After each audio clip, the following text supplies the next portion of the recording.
جی اعوذ باللہ من الشیطان الرجیم بسم اللہ الرحمن الرحیم والعصر ان الانسان لفی خسر الا الذین آمنوا وعملوا الصالحات وتواصوا بالحق وتواصوا بالصبر رب اشرح لی صدری ویسر لی امری واحلل عقدۃ من لسانی یفقهوا قولی۔ اللہ تعالیٰ کے فضل و کرم سے جو ہے وہ ہم رمضان کے جو ہے وہ آخری عشرے میں داخل ہو گئے یہاں سعودی عرب میں، اور کل جو ہے ہماری 21ویں شب کے اندر جو ہے قیام اللیل بھی ہوا۔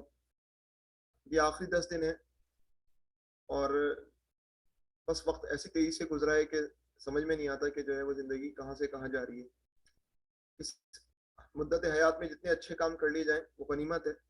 اب تک جو ہے وہ قرآن کے مطالعے کے ضمن میں ہم نے جو ہے وہ 2 قرآن کی صورتیں جو ہے وہ مکمل کی ہیں، اور آج ہم سورۃ الاعلیٰ جو ہے وہ کا مطالعہ کرنے چلیں۔ اللہ تعالیٰ جو ہے وہ ہمیں اس صورت کے اندر جو خزانے ہیں وہ عنایت فرمائے، وہ چھپے ہوئے گوہر ہیں وہ ہمیں عنایت فرمائے۔ پہلے میں بنیادی معلومات آپ کے سامنے رکھ دیتا ہوں سورۃ الاعلیٰ کے متعلق۔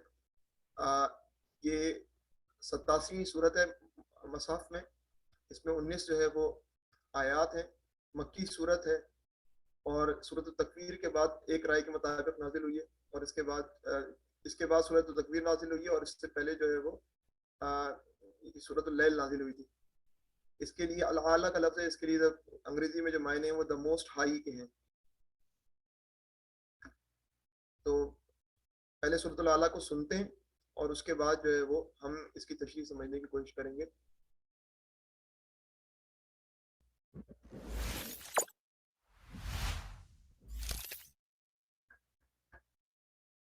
بسم اللہ الرحمن الرحیم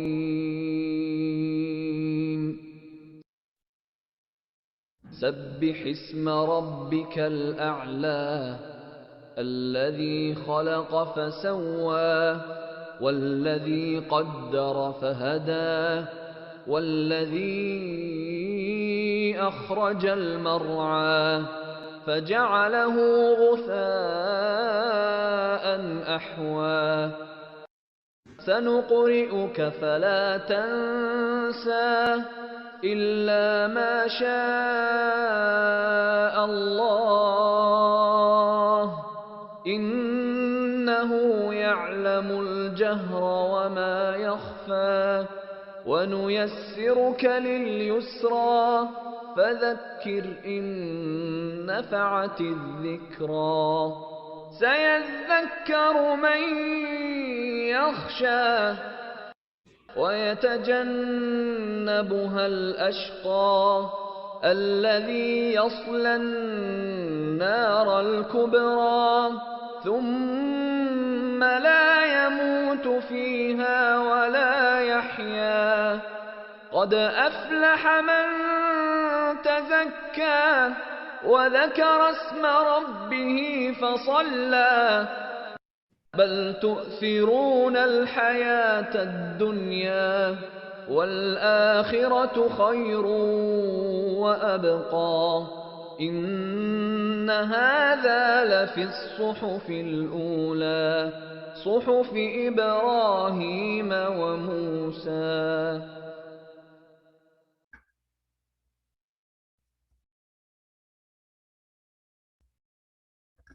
اب ہم اس صورت کا ابتدائی تعارف دیکھ لیتے ہیں۔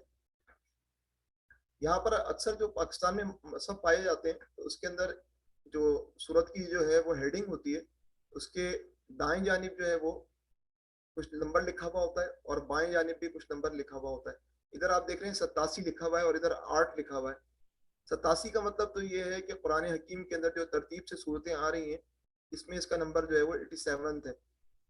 اس 8 کا مطلب جو ہے وہ یہ ہے کہ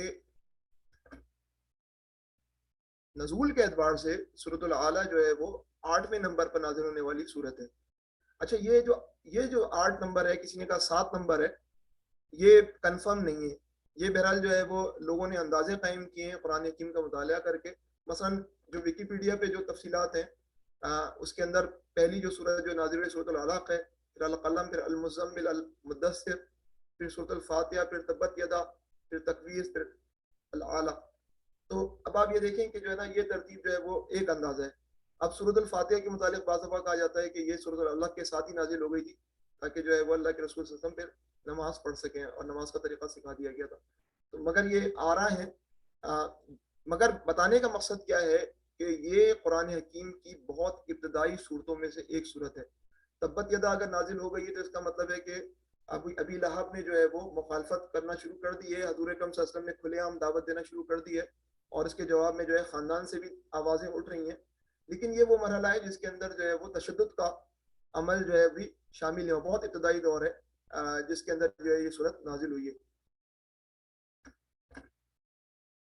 اچھا، سیدنا علی رضی اللہ تعالیٰ عنہ سے مروی ہے کہ رسول اللہ صلی اللہ علیہ وسلم اس صورت سے جو ہے بڑی محبت رکھتے تھے. اسی تناظر میں جو ہے وہ ایک روایت ہے کہ رسول اللہ صلی اللہ علیہ وسلم جمعے کی نماز میں سبح اسم ربک الاعلی اور حل اتاک حدیث الغاشیہ پڑھتے تھے. اور آپ نے دیکھا ہوگا کہ یہاں پر جو ہے وہ پاکستان کے اندر بھی ائمہ جو ہیں ہمارے پہلی رکعت میں سورۃ الاعلی اور دوسری رکعت میں سورۃ الغاشیہ پڑھنے کی کوشش کرتے ہیں. اب بعض دفعہ اتنی شدید گرمی ہو رہی ہوتی ہے یا دیگر ایسے مسائل ہوتے ہیں کہ مجبوراً جو ہے وہ چھوٹی صورتوں پہ آنا پڑتا ہے. ورنہ رسول اللہ صلی اللہ علیہ وسلم جو ہے وہ ان کی روایت جو ہے وہ یہ ہے کہ وہ یہ 2 صورتیں پڑھتے تھے. عبداللہ ابن عباس سے مروی کے نماز عید کے اندر کی نماز میں بھی سبح اسم ربک الاعلی اور حل اتاک حدیث الغاشیہ آپ پڑھتے تھے. اور سیدنا نعمان بن بشیر رضی اللہ عنہ بیان کرتے ہیں کہ رسول اللہ صلی اللہ علیہ وسلم سبح اسم ربک الاعلی اور حل اتاک حدیث الغاشیہ صورتوں کو دونوں عیدوں اور جمعے کی نماز میں پڑھا کرتے تھے. اور اگر جمعے والے دن عید بھی ہو جاتی تو بھی عید اور جمعہ دونوں کی نمازوں میں انہی صورتوں کو پڑھتے. تو یہاں سے میں پتہ چل رہا ہے کہ یہ جو ہے وہ سورۃ الاعلی جو ہے وہ اس کا مضمون یہ ہے کہ آپ کو دہرانا ہے, تذکیر کرنی ہے, آپ کو لوگوں کو یاد دلانا ہے. اور سورۃ الاعلی کی تذکیر جو ہے وہ ہر جمعے کو کرائی جا رہی ہے, ہر عید کے موقع پر کرائی جا رہی ہے کہ اہل ایمان تمہارے کرنے کا کیا کام ہے. سورۃ الاعلی سے قبل اور بعد کی صورتیں مصحف کے اعتبار سے اگر آپ دیکھیں تو 86ویں صورت جو ہے سورۃ الطارق ہے اور 88ویں صورت جو ہے سورۃ الغاشیہ ہے. درمیان میں سورۃ الاعلی ہے اور جو ہے وہ اس کے اندر جو ہے وہ پچھلی سورۃ الطارق کے اندر آپ نے یاد کیا ہوگا, آپ کو یاد ہوگا کہ جو ہے وہ اللہ تعالیٰ نے جو ہے نبی کریم صلی اللہ علیہ وسلم کو کہا کہ جو ہے وہ آپ ان کو مہلت دیجیے, تھوڑی مہلت, یہ مکر چل رہے ہیں, ہم بھی جو ہے وہ ان کی قید کو دیکھ رہے ہیں. اور یہ تمام باتیں جو ہیں وہ ہم نے سورۃ الطارق میں پڑھی ہیں.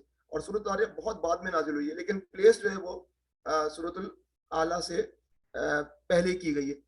تو اب سورۃ الاعلی کے اندر جو مضمون ہے وہ یہ ہے کہ یہ سارے کام تو کرنا ہے, صبر کی تلقین اور مہلت دینے والی بات, لیکن کرنے کا کام کیا ہے کہ آپ کا کام بہرحال جو ہے وہ لوگوں کو یاد دلانا ہے. فذکر ان نفعت الذکر, آپ کو جو ہے وہ ان کو بار بار یاد دلانا ہے کہ ان کی زندگی کا مقصد کیا ہے, ان کو کس لیے تخلیق کیا گیا. اور سورۃ الاعلی اور سورۃ الغاشیہ مل کر جو ہے جوڑا بناتی ہیں. جوڑا بنانے والا جو سمجھیں کہ تھیوری ہے, اس کے اندر جو ہے یہ مولانا امین اصلاحی صاحب اور اس کے بعد ڈاکٹر اسرار کا بہت بڑا رول ہے. ان لوگوں نے جو ہے وہ باقاعدہ اس پر غور و فکر کر کے کہ اللہ تعالیٰ نے ہر چیز کے جوڑے بنائے تو قرآن کی صورتوں کے بھی جوڑے ہیں, اور اس کے اندر انہوں نے باقاعدہ جو ہے وہ مدلل طریقے سے اس بات کو پروف کیا کہ جو ہے وہ یہ چیزیں کس طرح جوڑا بنتی ہیں. بہرحال دونوں صورتوں کے اندر سورۃ الاعلی اور سورۃ الغاشیہ کے اندر جو ہے وہ تذکیری رنگ جو ہے وہ نمایاں ہے, یاد دہانی کا رنگ جو ہے وہ نمایاں ہے. تو ہم اب باری باری جو ہے وہ قرآن حکیم میں جو موجود یہ آیات ہیں ان کے معنی سمجھنے کی کوشش کرتے ہیں. پہلے جو ہے وہ آیت نمبر 1 سے آیت نمبر 5 تک کا ہم حصہ لے لیں گے اور اس کے بعد جو ہے وہ اگلی آیت کو دیکھتے ہیں. اللہ تعالیٰ فرماتے ہیں سبح اسم ربک الاعلی, اے نبی اپنے صلی اللہ علیہ وسلم اپنے رب برتر کے نام کی تسبیح کرو. الاعلی برتر, رب کا اپنے رب برتر کے نام کی تسبیح کرو. الذی خلق فسوی, جس نے پیدا کیا اور تناسب قائم کیا. والذی قدر فہدی, جس نے تقدیر بنائی اور پھر راہ دکھائی. والذی اخرج المرعى, جس نے نباتات اگائیں. فجعلہ غثاء احوا, پھر ان کو سیاہ کوڑا کرکٹ بنا دیا. اب یہ ہم 5 جو ہے وہ آیات کو پہلے دیکھیں گے, اس کے بعد جو ہے وہ چھٹی سے جو ہے وہ کا سیکشن پھر دوبارہ جو ہے وہ ہم دیکھیں گے. اے نبی اپنے رب برتر کے نام کی تسبیح کرو. تفسیر ضیاء القرآن میں جو ہے پیر کرم شاہ زری صاحب نے لکھا ہے کہ اے حبیب کریم، اپنے حبیب کریم صلی اللہ علیہ وسلم کو ارشاد فرمایا جا رہا ہے کہ اپنے پروردگار کی تسبیح کرو، یعنی کہ اپنے پروردگار کی پاکی بیان کیا کرو، یعنی اپنے دل میں بھی اعتقاد رکھو اور اپنی زبان سے بھی اس کا اعتراف کرو کہ میرا پروردگار ہر عیب اور نقص سے پاک ہے. یہ کی ورڈ ہے، میرا پروردگار ہر عیب اور نقص سے پاک ہے. وہ تو برتر ہے، وہ تو بہت برتر ہے کہ اس کے اندر کوئی خامی ہو، کوئی کجی ہو، کوئی عیب ہو، کوئی نقص ہو. اگر میں کوئی چیز دیکھ رہا ہوں کسی مسئلے کو، تو مسئلے کو جو میں دیکھ رہا ہوں تو اس مسئلے کے پیچھے کوئی نہ کوئی اس رب اعلیٰ کی مصلحت کام کر رہی ہوگی، ورنہ جو ہے وہ اللہ تعالیٰ کی ذات ہر عیب سے پاک ہے. اللہ تعالیٰ کا ہر عیب، ہر فعل، ہر ایکشن جو ہے وہ عیب سے پاک ہے. یہ جو تسبیح کرنے کا عمل ہے، یہ اتنا محبوب عمل ہے کہ اللہ تعالیٰ نے اس کو جو ہے وہ ہماری نمازوں کا جز بنایا. عقبہ بن عامر الجہنی سے روایت ہے کہ جب سورۃ الاعلیٰ نازل ہوئی تو نبی کریم صلی اللہ علیہ وسلم نے فرمایا کہ اجعلوها فی سجودکم، اس کلمے کو اپنے سجدوں میں رکھو. تو ہم سجدے میں پڑھتے ہیں سبحان ربی الاعلیٰ. تو یہ سبحان ربی الاعلیٰ اصل میں نماز جو ہے وہ قرآن سے ماخوذ ہے. جب جو سورۃ الواقعہ کے اندر جو ہے وہ فسبح بسم ربک العظیم، تو رکوع کے اندر ہم پڑھتے ہیں سبحان ربی العظیم. اسی طرح جو ہے وہ سجدے میں ہم پڑھتے ہیں سبحان ربی الاعلیٰ. یعنی کہ سب سے زیادہ جب ہم لوئسٹ لیول پہ جاتے ہیں، اسفل لیول پہ جاتے ہیں، تو ہم اپنے اعلیٰ رب کو کی تسبیح بیان کرتے ہیں. یہ جو ہے وہ سجدہ جو ہے مقام سجدہ ہے، جس کے اندر جو ہے وہ ہم واضح طور پہ کہتے ہیں ہم بندے ہیں، آپ معبود ہیں، ہم مخلوق ہیں، آپ خالق ہیں. یا اللہ، یا اللہ، ہم آپ کی تسبیح بیان کرتے ہیں. ہم بہت سارے مسائل دیکھ رہے ہیں اس دنیا کے اندر، ہم ابو جہل کا ظلم دیکھ رہے ہیں، ہم ابو لہب کی جو ہے عیاریاں دیکھ رہے ہیں. یہ سارے مسائل ہیں، لیکن یا اللہ یہ تمام چیزیں جو ہیں وہ اصل میں اس کے پیچھے آپ کی کوئی نہ کوئی مصلحت کام کر رہی ہے. تو اصل میں جو ہے وہ کسی بھی شخصیت کی تعریف کرنے کے دو طریقے ہیں. ایک جو ہے تعریف کرنے کا طریقہ یہ ہے کہ وہ عیب سے پاک ہے، اور دوسری بات تعریف کرنے کا طریقہ یہ ہے کہ وہ اس کے اندر کیا خصوصیت ہے، کیا اچھائی ہے.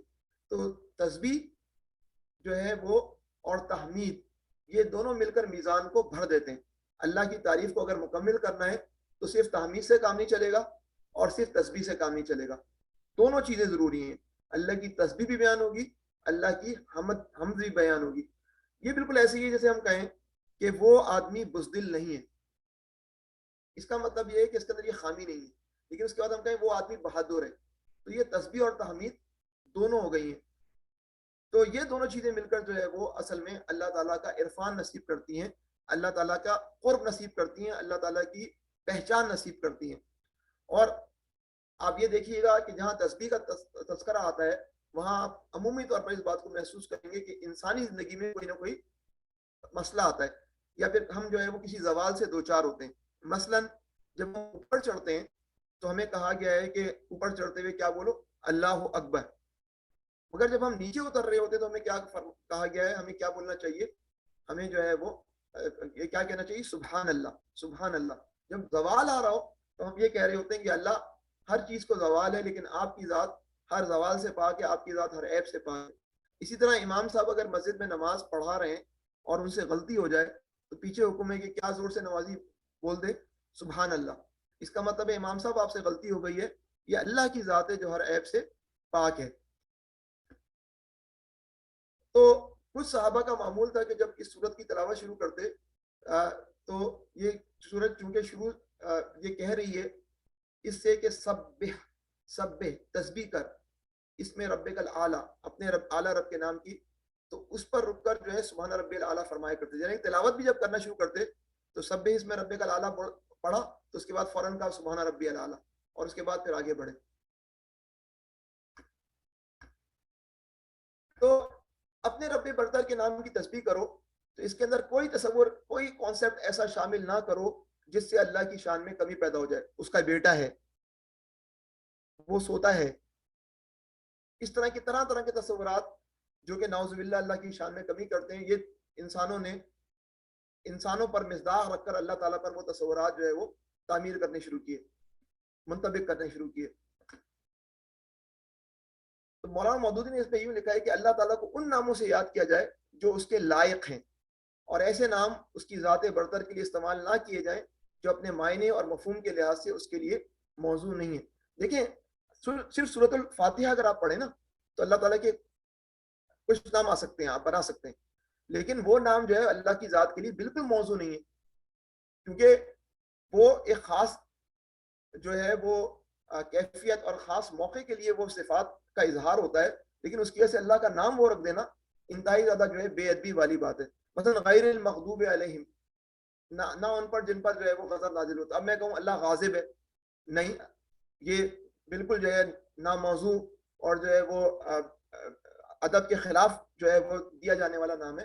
تو جو ہے وہ یا جن میں اس کے لیے نقص یا گستاخی یا شرک کا کوئی پہلو نکلتا ہے, یا جس میں اس کی ذات یا صفات یا افعال کے بارے میں کوئی غلط عقیدہ پایا جاتا ہے, اس غرض کے لیے محفوظ ترین صورت یہ ہے کہ اللہ تعالیٰ کے وہی نام استعمال کیے جائیں جو اس نے خود قرآن مجید میں بیان فرمائے, یا جو دوسری زبانوں میں ان کا صحیح ترجمہ ہو. کہ اللہ تعالیٰ نے اگر 99 صفاتی نام بتلائیں تو وہ کافی ہیں اللہ تعالیٰ کو یاد کرنے کے لیے. اب مسئلہ یہ ہوتا ہے کہ ہر ایک اپنی لینگویج کے اندر بات کرتا ہے, میں اردو میں دعا کراؤں گا, اسی طرح کوئی ہندی میں دعا کرائے گا, کوئی انگریزی میں دعائیں کرائے گا, تو پھر وہ ان 99 ناموں کے جو سیفسٹ جو ہے وہ ٹرانسلیشن ہے, ان ٹرانسلیشن کی اڈیپٹیشن جو ہے وہ بھی ایکسیپٹیبل ہے, لیکن جو ہے وہ اپنے طور پر نام جو ہے وہ بنانا جو ہے وہ احتیاط ہے. اللہ کے لیے اسماء الحسنی ہے, اس میں کوئی شبہ نہیں ہے, لیکن احتیاط کا راستہ یہ ہے کہ جو ہے وہ بعض دفعہ نام جو ہے وہ محبت والے نام بھی جو ہے وہ شرک کی طرف جاتے ہیں. فادر نے ایسا کام کیا کہ جو ہے وہ اس نے جو ہے وہ ایک حقیقی بیٹا ہی بنا دیا عیسائیوں کے نزدیک. یہ ایک بات ہو گئی. اب جیسے اب یہ لیال نشر کا معاملہ چل رہا ہے, 10 راتوں کی جو ہے وہ معاملہ, تو اس کے اندر جو ہے وہ اس موقع پر جو ہے وہ کون سی دعا مانگی جائے, کون سے رب کا نام کون سا نام استعمال کیا جائے. مثلا آج جو ہے وہ ہمارے خطبے میں جو گفتگو کر رہے تھے امام صاحب, تو انہوں نے بتایا کہ حضرت عائشہ رضی اللہ عنہ نے پوچھا کہ اگر میں لیلۃ القدر پالوں تو کس نام سے اللہ کو کیسے پکاروں, تو وہ کیا ہے, اللہم انک عفو تحب العفو فاعف عنا, یا اللہ آپ عفو ہیں, آپ معاف کرنے والے ہیں, آپ معافی کو پسند کرتے ہیں, آپ ہمیں معاف فرمائیے. تو اس طرح جو ہے وہ اپنے رب کو پکارنا, اپنے رب کو یاد رکھنا, عقل مندی سے جس موقع پر جس اللہ کی صفت کا اظہار کیا جانا چاہیے اس صفت کا اظہار کرنا, یہ سب جو ہے وہ ہمارے کرنے کا کام ہے. اسی طرح اللہ تعالیٰ کے لیے مخلوقات کے نام, یہ مخلوقات کے لیے اللہ کے ناموں جیسے نام استعمال نہ کیے جائیں, یعنی اللہ کے لیے مخلوقات کے نام کیے جائیں, یعنی کہ مخلوقات کا نام اتنا اوپر چڑھا دیا کہ وہ اللہ کا نام بن گیا, یا مخلوقات کے لیے اللہ کے نام کو اتنا ڈیگریڈ کر دیا کہ مخلوقات کو نام دیا شروع کر دیے, یا مخلوقات کے لیے اللہ کے نام کو جیسے نام استعمال نہ کیے جائیں. اگر کچھ صفاتی نام ایسے ہوں جو اللہ تعالیٰ کے لیے خاص نہیں ہیں, کچھ نام ایسے ہیں جو اللہ تعالیٰ کے لیے خاص نہیں ہیں بلکہ بندوں کے لیے ان کا استعمال جائز ہے. مثلا رؤوف ہے, رحیم ہے, کریم ہے, سمیع ہے, بصیر ہے, یہ وہ نام ہیں جو کہ اللہ کے لیے بھی استعمال ہوتے ہیں اور یہ نام بندوں کے لیے بھی استعمال ہوتے ہیں. قرآن کریم میں خود رسول اللہ صلی اللہ علیہ وسلم کے لیے رحیم کا لفظ استعمال ہوا ہے. تو ان میں یہ احتیاط ملحوظ رہنی چاہیے کہ بندے کے لیے ان کا استعمال اس طریقے پر نہ ہو جس طرح اللہ کے لیے ہوتا ہے. نبی کریم صلی اللہ علیہ وسلم کی جو رحیم کا لفظ ہے اور اللہ کے لیے جو الرحیم کا لفظ ہے, اس کے اندر زمین آسمان کا فرق ہونا چاہیے. تو نہ مخلوق کو خالق کے درجے تک اٹھاؤ, نہ خالق کو مخلوق کے درجے پر گراؤ. یہی دو قسم کے شرک ہیں, یا تو خالق کو اتنا ڈیگریڈ کیا جاتا ہے کہ وہ مخلوق کے لیول پہ آتا ہے, یا پھر مخلوق کو اتنا اوپر چڑھا دیا جاتا ہے کہ وہ جو ہے وہ خالق کے لیول پہ آ جاتی ہے. یہ دونوں کام جو ہے وہ گمراہی کے کام ہیں, ان کاموں سے بچنا چاہیے. اور بہرحال اللہ کا نام ادب اور احترام کے ساتھ دیا جائے, یہ بھی تقاضا ہے. تو ہم یہ ساری باتیں کر رہے ہیں کہ جو ہے وہ اللہ تعالیٰ کی تسبیح جو ہے وہ کیسے کرنی ہے, اور آخری جو ورڈ ہے اللہ کا نام, جو جملہ ہے اللہ کا نام ادب اور احترام کے ساتھ دیا جائے, اس کے متعلق اگلی سلائیڈ میں جو ہے زیادہ تفصیل سے بیان ہوگا. یہود کے ہاں یہیں گمراہی پیدا ہوئی, اور ان کی جو تیسری کمانڈمنٹ ہے اس کے اندر یہ بات بیان کی گئی. یہ 10 کمانڈمنٹ میں سے جو ہے وہ I am the lord thy god, no other gods before me, no graven images or likeness, not take the lord's name in vain. یہ جو کمانڈمنٹ ہے جس کو تیسری کمانڈمنٹ کہا جاتا ہے, تیسرا جو ہے حکم کہا جاتا ہے, اس پہ ہم بات کرنے چلے بھی نا. تو ایکزوڈس کے اندر یہ تیسرا حکم جو ہے وہ یوں موجود ہے, thou shall not take the name of the Lord thy God in vain. ایسی ویسی اللہ کا نام, اپنے لارڈ کا نام نہیں لینا ہے. For the Lord will not hold him guiltless that take his name in when. تو اللہ تعالیٰ ایسے آدمی کو نہیں چھوڑے گا جو کہ جو ہے وہ اللہ کا نام ایسے ہی لے گا ان وین. اچھا اس کے معنی جو ہے وہ یہودی علماء نے ایسے سختی سے لیے کہ جس کی بنیاد پر انہوں نے اپنے رب کا نام لینے ہی چھوڑ دیا اور جو ہے وہ کہا کہ نہیں بے حرمتی ہو جائے گی اور جو ہے وہ اللہ کے نام کی تقدیس اتنی بلند ہے کہ ہماری ناپاک زبانیں جو ہیں وہ اس نام کو اپنے زبان پر نہ لائیں. یہ جو ہے وہ ان کے مذہبی رویہ جو ہے وجود میں آیا. چنانچہ جو ہے وہ وکیپیڈیا میں باقاعدہ لکھا ہوا ہے بیسڈ آن دس کمانڈمنٹ سیکنڈ ٹیمپل جوڈزم کا مطلب یہ ہے کہ وہ جب ہیکل سلمانی شہید ہوا اور اس کے بعد دوبارہ بنا تو پھر سیکنڈ ٹیمپل کا پیریڈ شروع ہوا. تو اس زمانے میں یونانی دور تھا وہ, تو اس زمانے میں ایک ٹیبو ڈیولپ ہوا کہ یہوے جو ان کے نزدیک جو ہے وہ خدا کا اصل نام ہے, اس کے بجائے انہوں نے یہ 4 الفاظ پہ مشتمل یہوے کا لفظ تھا, اس کے بعد انہوں نے کون سا لفظ استعمال کرنا شروع کر دیا, ایدونے. تو اس کا مطلب ہے میرا رب, میرا رب. تو دیکھیں اب جو ہے وہ تعظیم کی خاطر جو ہے وہ لفظ جو ان کے تئیں جو ہے وہ خدا کا اصل نام ہے اس کو جو ہے انہوں نے کس سے بدل دیا, ایدونے سے, تعظیم کے لیے. وکیپیڈیا والے خود لکھنے میں مجبور ہیں کہ مقصد اس کمانڈمنٹ کا یہ نہیں تھا. In the Hebrew Bible itself, the commandment is directed against abuse of the name of God. کہ تم جو ہے وہ اللہ کے نام کا abuse نہ کرو, not against any use. یہ نہیں تھا بھائی کہ یوز ہی نہ کرو. تو جو ہے وہ پھر انہوں نے کہا ہے کہ اتنی ساری مثالیں ہیں ہمارے پاس جہاں پر جو ہے وہ بائبل کے اندر جو ہے یہ بات لکھی ہوئی ہے کہ یہوے کا اصل نام جو ہے وہ پکارا گیا ہے. تو آپ کے ذہن میں یہ بات آ رہی ہوگی کہ ہم تو اس میں ذات جو ہے وہ اللہ کو لیتے ہیں کہ اللہ نام ہے اور یہ لوگ یہوے کہہ رہے ہیں. تو جو ہے وہ یہ بات نوٹ کرنے کی ہے کہ اللہ کا نام بھی تورات کے اندر موجود ہے. الوہیم, الوہیم, یہ جو رحمان ہے, رحمان کا لفظ جو قرآن میں ہم استعمال کرتے ہیں یہ بھی ان کے پاس موجود تھا. یہ ریمنڈ ڈیوس جو آیا تھا جاسوس, وہ اصل میں رحمان داؤد ہے. ریمنڈ رحمان اور ڈیوس داؤد. تو جو ہے وہ بنیادی طور پر ہمارے پاس جو اللہ تعالیٰ کے نام تھے یا دیگر اسما ہیں وہ بگڑ کر جو ہے وہ دیگر زمانوں میں جو ہے کچھ اور بن گئے اور ہم ان سے جو ہے وہ ہماری وہ اجنبی بن گئے. لیکن جو ہے وہ کہنے والی بات یہ ہے کہ یہوے ان کا دعویٰ ہے کہ اس میں ذات ہے, لیکن ہم سمجھتے ہیں کہ اللہ کا اس میں ذات جو ہے وہ اللہ ہے اور یہ لفظ بھی جو ہے وہ بائبل میں جو ہے بڑی تعداد میں موجود ہے. تو کہنے والی بات یہ کہ اللہ کا نام ادب سے پکارا جائے, صحیح مواقع پر لیا جائے, یہ نہیں کہ کسی موقع پر نہ لیا جائے. اللہ تعالیٰ نے واضح فرمایا اپنے رب برتر کے نام کی تسبیح کرو, تمہیں اس کا نام لینا ہے. تو بندے کو یہ زیب نہیں دیتا کہ اللہ کا نام بے ادبی سے لے. عام انسان کو اللہ کا نام لینے سے روکا نہیں ہے اسلام نے, جس طرح یہودیت کے جو ربیوں نے یہ کام کیا ہے. نام کے بغیر کنیکشن کہاں بنتا ہے؟ نام لیں گے تو کنیکشن بنتا ہے نا. نام کے بغیر تو کنیکشن ہی جو نہیں جوڑ سکتا. اگر نام نہیں لیں گے تو اللہ سے قربت کبھی محسوس نہیں ہو سکے گی. تو اللہ تو کرتے رہنا ہے, لیکن کیسے کرنا ہے؟ ادب کے ساتھ. کسی ایسے طریقے یا ایسی حالت میں اللہ کا نام نہ لیا جائے جو اس کے احترام کے منافی ہو. مثلا ہنسی مذاق میں آج کل جوکس بنتے ہیں, اس کے اندر جو ہے وہ اللہ تعالیٰ کی جو ہے وہ بے ادبی کی جاتی ہے. لطیفوں کے اندر بیت الخلاء میں اللہ کا نام نہیں لیا جانا چاہیے. جو ہے وہ جب ہم فارغ ہو رہے ہوں تو اس وقت جو ہے وہ اللہ کا نام نہ لیا جائے. گناہ کا کام کرتے وقت اللہ کا نام نہ لیا جائے. بعض لوگ جوا کھیلتے ہیں, بعض لوگ نئی فلم ریلیز کرتے ہیں, الٹے کام کرتے ہیں اور کہتے ہیں بسم اللہ. رشوت لیتے ہیں, ھذا فضل ربی. اللہ کا نام لے رہے ہیں گناہ کا کام کرتے ہوئے. یہ شدید بے ادبی ہے. ایک اور پہلو یہ ہے کہ یا ایسے لوگوں کے سامنے اللہ کا نام کا تذکرہ کرنا کہ وہ جب اللہ کا نام سنے تو وہ گستاخی پر اتر آئیں, یا ایسی مجلسوں میں اللہ کا نام لینا جہاں لوگ بےہودگیوں میں مشغول ہوں.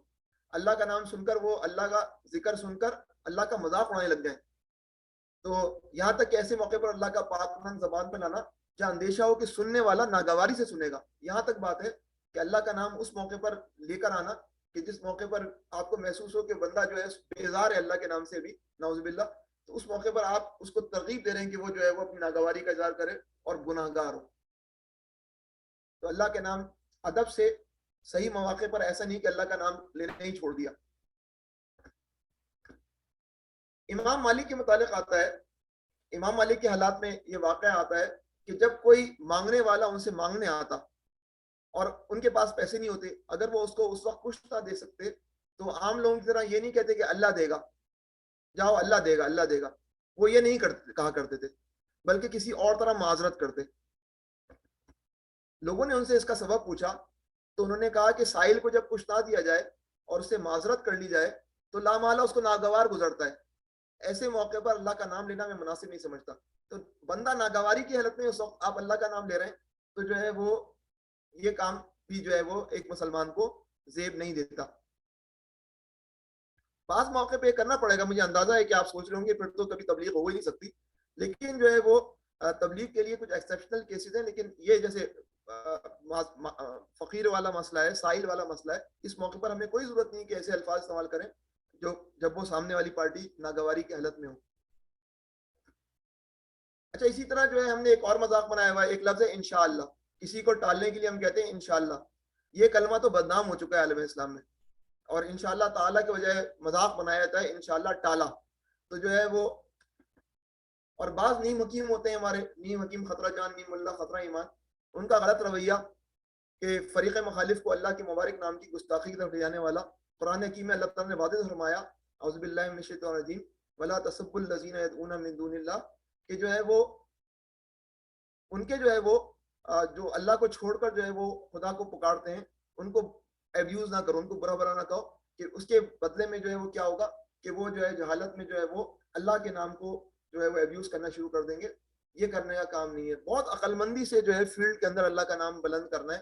ایسا نہیں کہ ہماری بے وقوفی سے بعض لوگ گناہ گار ہو جائیں، ہماری جو ہے وہ کم جو ہے وہ حکمتی سے جو ہے وہ بعض لوگ جو ہے وہ اللہ تعالیٰ سے دور ہو جائیں. یہ ساری چیزیں ہمارے ذہن میں رہنی چاہیے. ہمیں رب برتر کے نام کی تصویر بھی کرنی ہے، انفرادی طور پر بھی، اجتماعی طور پر بھی، لیکن انتہائی عقل مندی کے ساتھ اور توجہ کے ساتھ. دوسری آیت ہے الذی خلق فسوا، جس نے پیدا کیا، خلق فسوا، اور تناسب قائم کیا. اس پہ پیر کرم شاہ ازہری صاحب نے اپنی تفسیر جو ہے وہ ضیاء القرآن میں لکھا ہے کہ یہاں فعل خلق بیان کیا گیا، لیکن کیا خلق کیا، مخلوق کا تذکرہ نہیں کیا گیا. جس نے پیدا کیا، کیا پیدا کیا، یہ بات نہیں ہو رہی ہے. مقصد یہ کہ جب کسی چیز کی بات نہیں ہو رہی تو وہ ہر چیز کا خالق ہے. جسے بھی نعمت وجود سے نوازا گیا ہے اس کو نوازنے والا اور کوئی نہیں ہے، بس وہی ہے، بس وہی ہے. نمبر ایک بات. اور پھر جو ہے وہ یہ بات بھی کہہ دی گئی کہ فسوا، یہ کہہ کر بتا دیا گیا کہ اس کی یہ تخلیق جو ہے وہ بے ہنگم نہیں ہے. کوئی سائنٹسٹ نہیں ہے جو کہ طرح طرح کے جو ہے وہ کھلونے ایجادات کیے جا رہا ہے اور جو ہے وہ ایک ایجاد صحیح طرح مکمل نہیں ہوتی ہے اور وہ دوسری ایجاد کرنے کے چکر میں لگ جاتا ہے. اس کی تخلیق بے ہنگم نہیں ہے جہاں سلیقہ اور نظم کا نام و نشان نہ ہو. ہر تخلیق میں نظم و نسق، ترتیب اور یکسانیت کار فرما ہے. فسوا کی تشریح ہو رہی ہے. دیکھیں پیر کرم شاہ ازہری لکھتے ہیں ہر نو کے کروڑہ افراد ہیں، ہر نو کے، ہر اسپیشی کے کروڑہ افراد ہیں. کسی کے وضع ترتیب میں آپ کو کوئی فرق نظر نہیں آئے گا. کہیں بھی آپ یہ نہیں دکھا سکتے کہ بلی کا ہجوم بڑھ کر شیر جتنا ہو گیا یا بیل کی طرح گھوڑے کے سر پر سینگ نکل آئے ہوں. ہر ایک اپنے اپنے تناسب کے ساتھ بنا دی گئی اور اب اس کی انواع جو ہے اسی تناسب کی وجہ سے جو ہے وہ اپنی خاص شکل اور اپنا ایک خاص طریقہ زندگی رکھتی ہیں.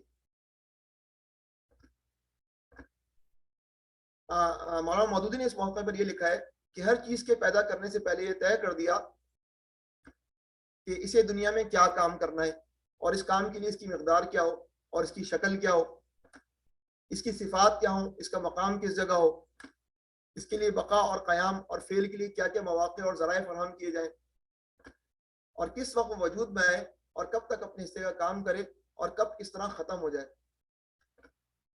اس پوری اسکیم کا مجموعی نام اس کی تقدیر ہے. تو آیت نمبر 3 میں یہی بات فرمائی گئی والذی قدر فہدی، جس نے تقدیر بنائی، والذی قدر، جس نے تقدیر بنائی پھر راہ دکھائی. تقدیر بنیادی طور پر پلاننگ کا نام ہے، پلاننگ کا نام ہے، اور جو ہے وہ صرف تقدیر ہی نہیں کی بلکہ راہ بھی دکھائی. تو اور یہ تقدیر اللہ تعالیٰ نے کائنات کی ہر چیز کے لیے اور مجموعی طور پر پوری کائنات کے لیے بنائی ہے. تقدیر صرف انسان کے لیے نہیں ہے، تقدیر تو ہر شے کے لیے ہے، تقدیر تو پوری کائنات کے لیے ہے. اس کے معنی ہے کہ تخلیق کسی پیشگی منصوبے کے بغیر کچھ یوں ہی الٹ اپ نہیں ہو گئی بلکہ اس کے لیے پورا منصوبہ خالق کے پیش نظر تھا. پورا جو ہے وہ ہوم ورک تھا, پورا تخیل تھا, پورا میپ تھا, اور سب کچھ اس منصوبے کے مطابق ہو رہا ہے. تو پہلے فرمایا قدرہ, پھر فرمایا فہدہ. ابھی تقدیر کے متعلق تو ہم نے بات کر لی ہے. فہدہ فرما کر جو ہے وہ اللہ تعالیٰ نے اپنی ایک اور مہربانی کی طرف متوجہ کیا کہ صرف فرائض کا بارے گرا, قدرہ کے اندر فرائض کا بارے گرا لاد کر چیز کو حالات کے رحم و کرم پر نہیں چھوڑ دیا گیا, بلکہ ان کی بجاوری کے لیے جن جسمانی اور ذہنی طاقتوں کی ضرورت تھی, جو بیرونی اسباب و وسائل درکار تھے, سب کے سب ہر چیز کی حیثیت اور ضرورت کے مطابق مہیا کر دیے گئے. پہلے ساری کی ساری چیزیں مہیا کی گئیں, پھر تقاضا کیا گیا. ایسے نہیں کچھ نہیں دیا گیا اور کہا گیا یہ فتح کر لو, نہیں. اللہ تعالیٰ نے وہ چیزیں جو ہدایت کے لیے مطلوب تھی سب فراہم کی. جسمانی قوتیں مطلوب تھیں وہ فراہم کی, ذہنی طاقتیں مطلوب تھیں وہ فراہم کی, بیرونی اسباب درکار تھے وہ فراہم کیے. آیات اللہ بھی ہیں, آیات انفس بھی ہیں, آیات آفاق بھی ہیں. ہر طرف جو ہے وہ اللہ تعالیٰ نے زندگی سے سبق حاصل کرنے کے لیے جو ہے وہ نشانیاں رکھی, اور ان نشانیوں کے بعد فہدہ, راہ دکھائی. یہ ہدایت جو ہے وہ انسانوں کے لیے تو ہے ہی ہے, لیکن یہ کائنات کی ہر چیز کو دی گئی ہے. نباتات میں غور کیجئے, پلانٹس کی کینڈم میں غور کیجئے. اگر گندم کا بیج جس موسم میں کاشت کے لیے مقرر ہے کہ اس موسم میں اس کو کاشت کیا جانا ہے, اس موقع پر اس کو کاشت کیا جائے تو وہ اگتا ہے, بڑھ کر پودا بنتا ہے. لیکن جو ہے وہ اگر کسی دوسرے موسم میں اس کو کاشت کیا جائے تو وہ اگتا ہی نہیں ہے. زمین چاہے کتنی زرخیز ہو, اس میں آپ کتنی ہی کیمیاوی کھادیں ڈال دیں, مگر وہ آپ جو ہے وہ پوری محنت جو ہے وہ بیکار جائے گی, بے سود جائے گی, بے اثر جائے گی.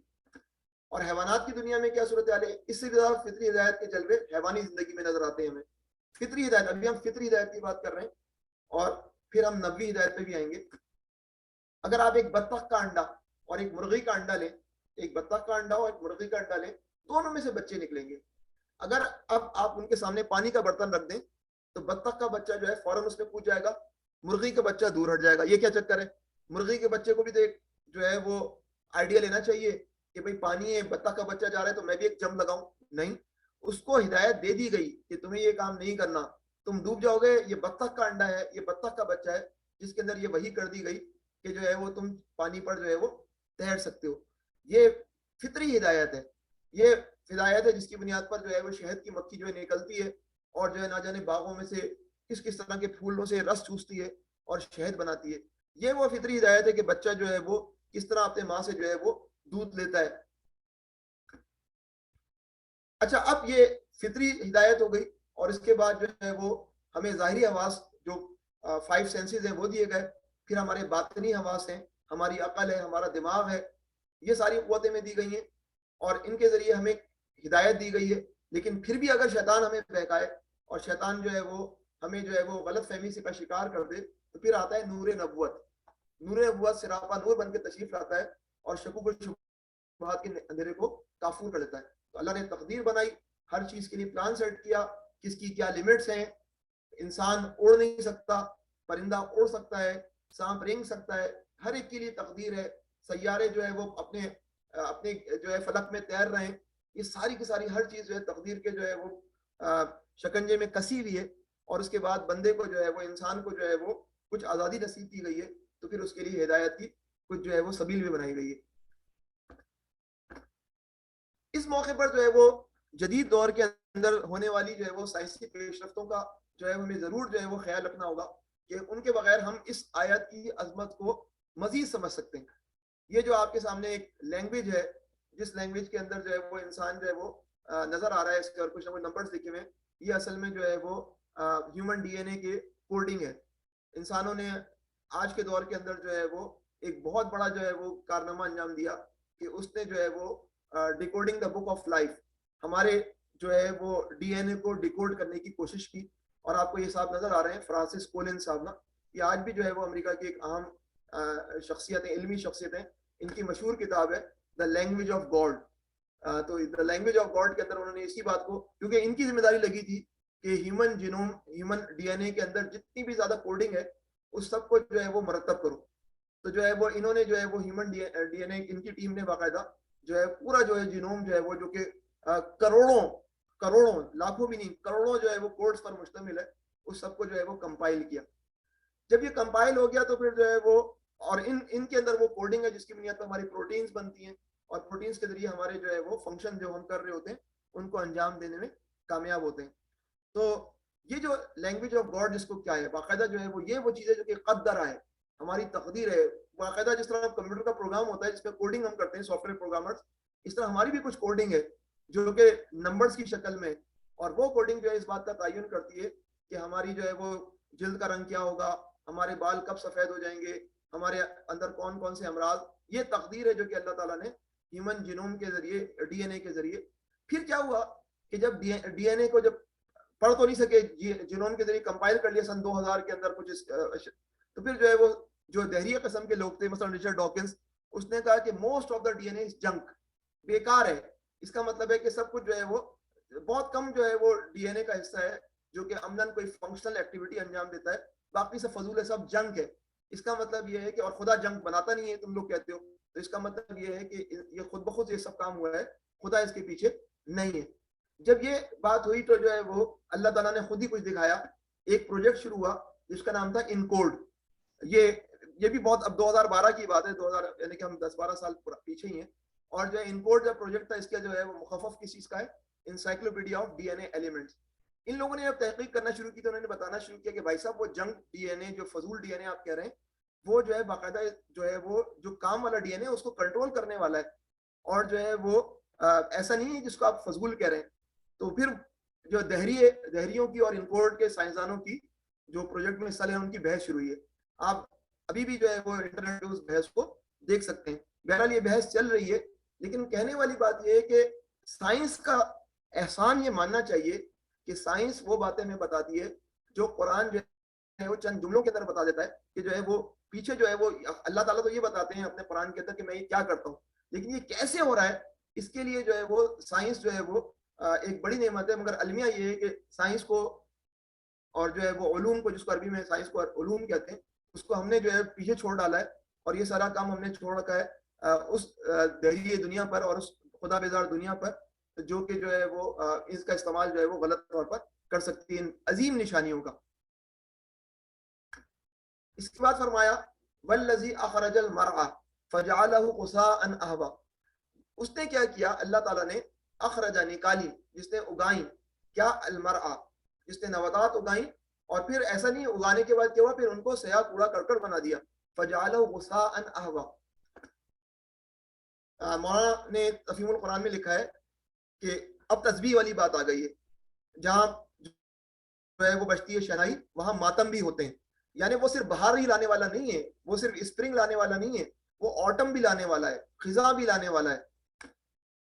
تمہاری آنکھیں اس کی قدرت کے دونوں کرشمے دیکھ رہی ہیں. ایک طرف وہ ایسی ہری بھری نباتات اگاتا ہے جن کی تازگی اور شادابی دیکھ کر دل خوش ہو جاتے ہیں, اور دوسری طرف اسی نباتات کو زرد, خشک اور سیاہ کر کے ایسا کوڑا کرکٹ بنا دیتا ہے جسے ہوائیں اڑاتی پھرتی ہیں اور سیلاب خس و خاشاک کی صورت میں بہا لے جاتے ہیں. یہ اس کی صنائی ہے.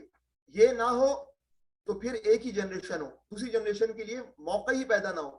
اگر ہم بوڑھے نہ ہوں, اگر ہم نہ مریں اور اگلی نسل کے لیے ہم کچھ نہ چھوڑیں, تو پھر جو ہے وہ تجربات جو کہ جو ہے وہ اگلی نسل ہماری جو ہے وہ کوششوں کو لے کر کرنے والی ہوتی ہے, اس کے لیے کوئی گنجائش ہی نہ ہو.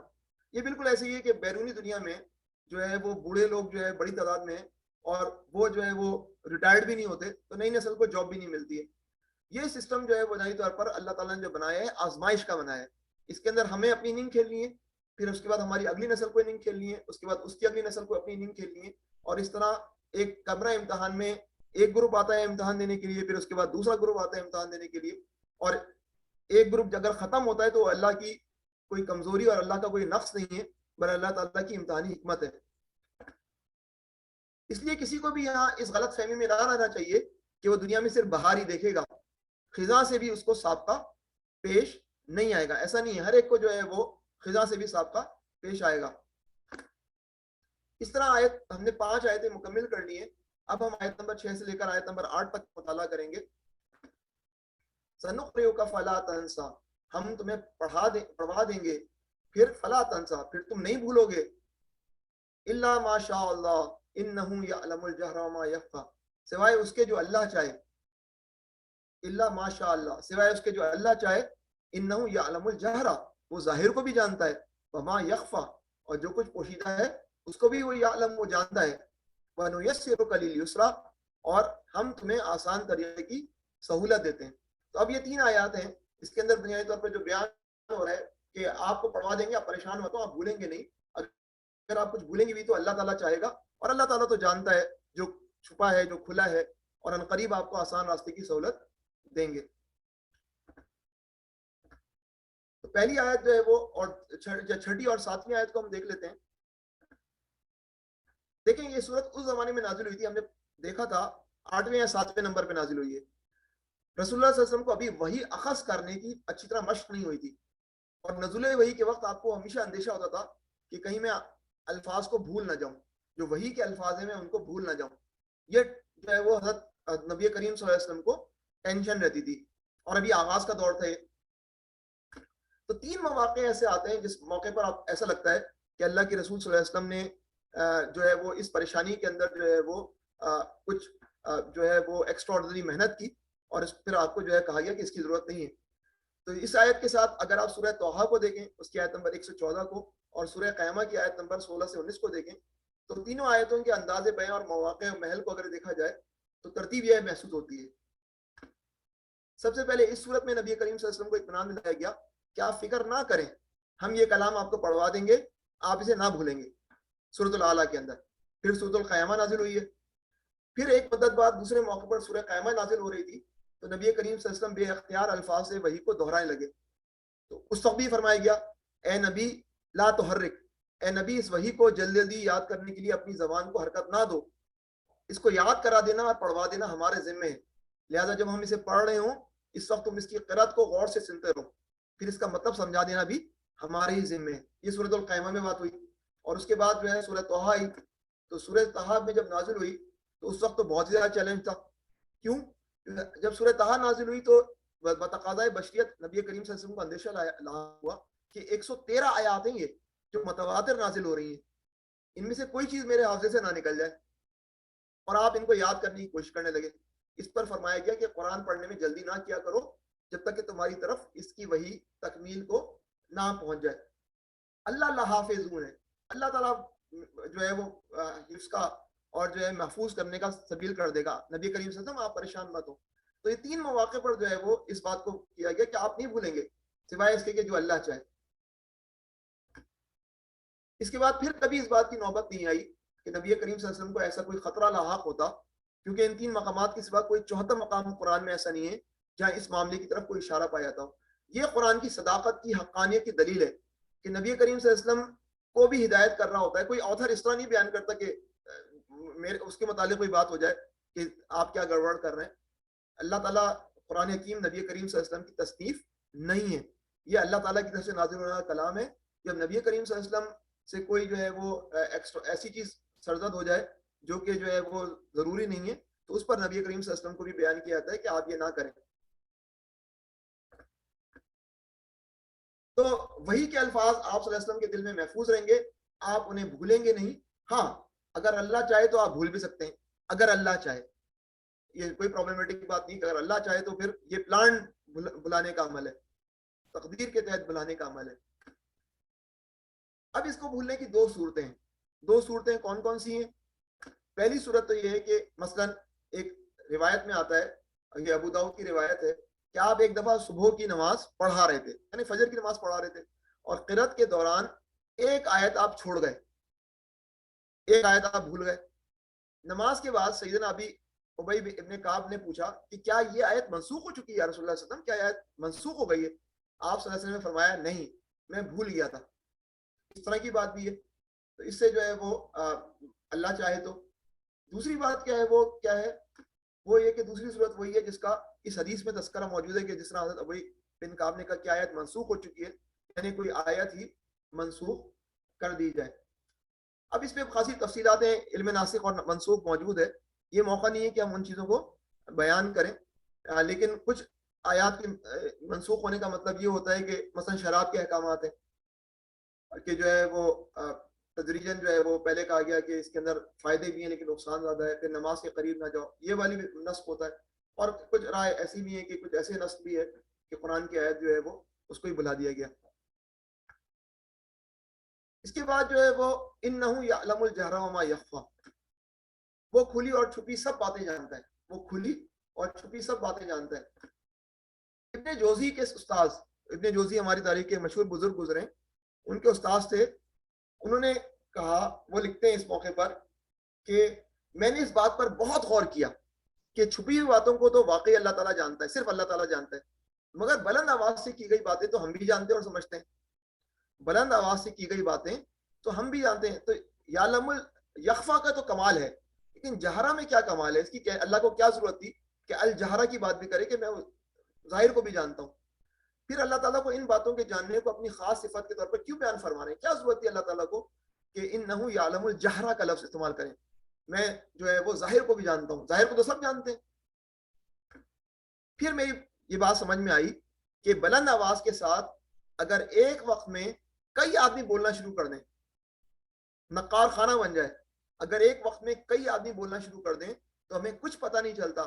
یہ صرف اللہ تعالیٰ ہی کی شان ہے کہ وہ ساری مخلوق کی بلند آواز سے کی ہوئی باتیں سنتا ہے اور چھپی ہوئی باتیں بھی جانتا ہے، ساری باتیں وہ جانتا ہے.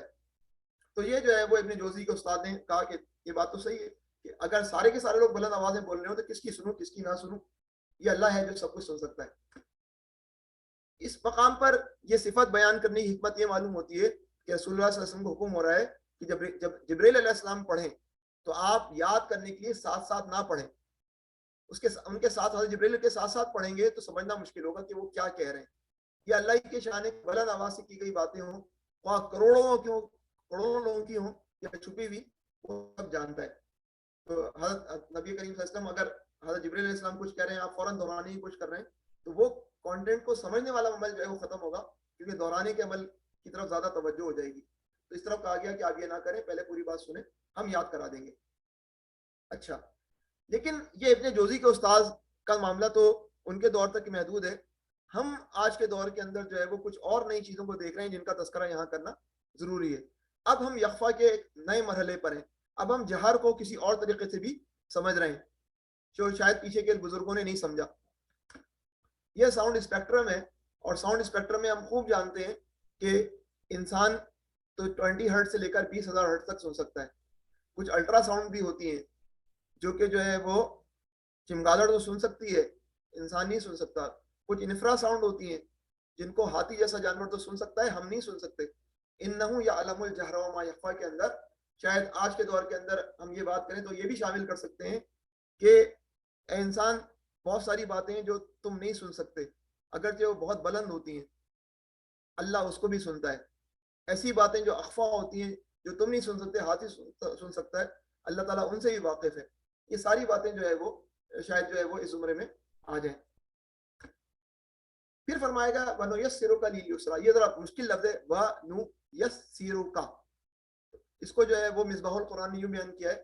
وائٹ کا مطلب، وائٹ الفاظ وائٹ ترجمہ ہے، پیلے رنگ سے پیلے رنگ کا ترجمہ ہے، اور جو ہے وہ اورنج کلر کا ترجمہ ہے. وا مانے اور، نو مانے ہم، یسّرُکَ سہولت دیں گے، کا آپ کو، اور ہم سہولت دیں گے آپ کو، لی مانے کی، یسرا مانے راستے. تو ہم تمہیں آسان طریقے کی جو ہے وہ سہولت دیں گے. یسرا مانے آسان، اور مطلب آسان کا مطلب کیا؟ آسان کی، آسان راستے کی اس کا مطلب ہوگا. تو نبی کریم صلی اللہ علیہ وسلم کو پیچھے کہا گیا کہ آپ پریشان مت ہو، اس والے سے آپ جو ہے وہ صرف وہی بھولیں گے جو اللہ چاہے گا. اللہ جانتا ہے کھلے اور پوشیدہ سب کو. تو وہی کو یاد رکھنا آسان ہو جائے گا. یسرا، وہی کو یاد رکھنا آسان ہو جائے گا، اور اللہ کی معرفت اور عبادت اور ملک و ملت کی سیاست کے طریقے سب سہل کر دیے جائیں گے، اور کامیابی کے راستے سے تمام مشکلات ہٹا دی جائیں گی. یہ مفتی شبیر احمد عثمانی نے بہت مختصر الفاظ میں بہت ساری باتیں لکھ دی ہیں. وہی کی متعلق بات لکھ دی ہے جس کی وجہ سے آپ پریشان ہیں کہ کہیں میرے سینے سے نہ نکل جائے. پھر ملک و ملت کی سیاست، اس وقت جو پوری پولیٹکس ہو رہی تھی، قریش جس طرح کھڑے ہوئے تھے نبی کریم صلی اللہ علیہ وسلم کے مقابلے میں، اور ہر طریقے سے رسول اللہ صلی اللہ علیہ وسلم کا راستہ بلاک کیا جا رہا تھا.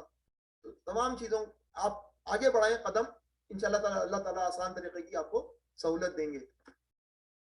یہ نہایت واضح الفاظ میں نبی کریم تدبر قرآن میں مولانا امین اصلاحی صاحب نے لکھا ہے، یہ نہایت واضح الفاظ میں پیغمبر صلی اللہ علیہ وسلم کی بشارت ہے کہ یہی دن ہمیشہ نہیں رہیں گے، بلکہ ہم ان مشکلات سے نکال کر جلد آپ کو آسان راہ پر لے چلیں گے.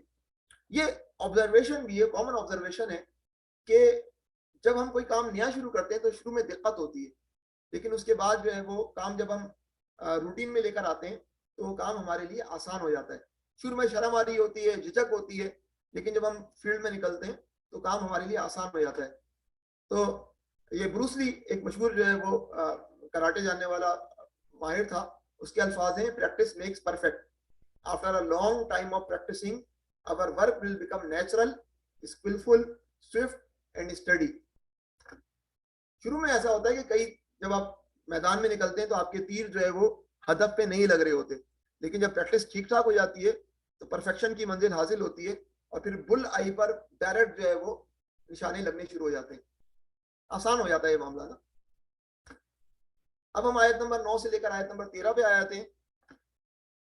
اللہ تعالیٰ نے فرمایا فذکر ان نفعت الذکر، لہذا تم نصیحت کرو اگر نصیحت نافع ہو.